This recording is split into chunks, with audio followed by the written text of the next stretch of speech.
I've been challenged recently by the scene in Mark 9 where a father brings his son before Jesus to be healed of a spirit who has made his son mute and often tried to throw the boy into fire and into water to destroy him.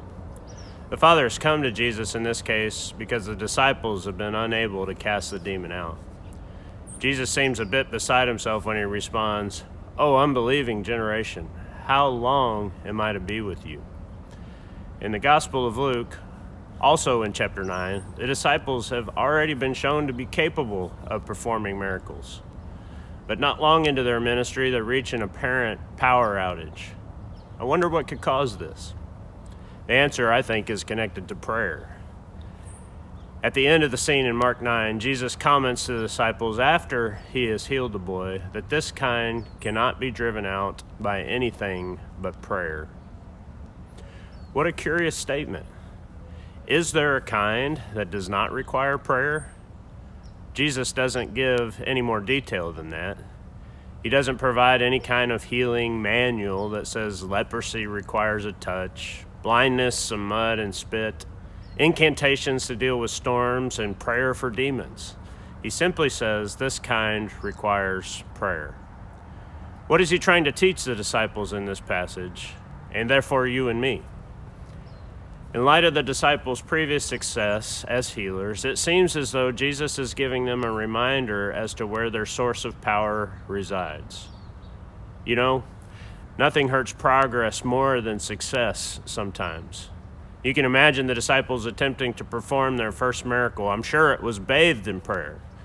They were probably nervous, scared, felt inadequate to the task, and then lo and behold, God works wonders through their hands. With each passing successful healing, their confidence grows in God. But pretty soon the praise of men begins to drown out their faith in God, and they begin to think rather highly of their own abilities. Prayer is removed from the healing process. They don't beseech God because they have a misplaced understanding of the source of their power. The truth is, every kind of healing requires prayer. Jesus doesn't need to give us a manual because the prescription for healing is the same in every case. Utter reliance on God's power and not our own. We're so bad at it though, aren't we?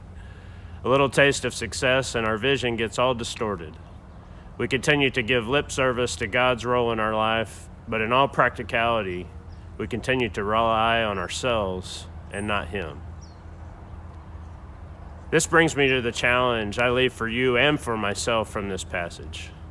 The father of the boy was the one who was desperate for the healing in this scene.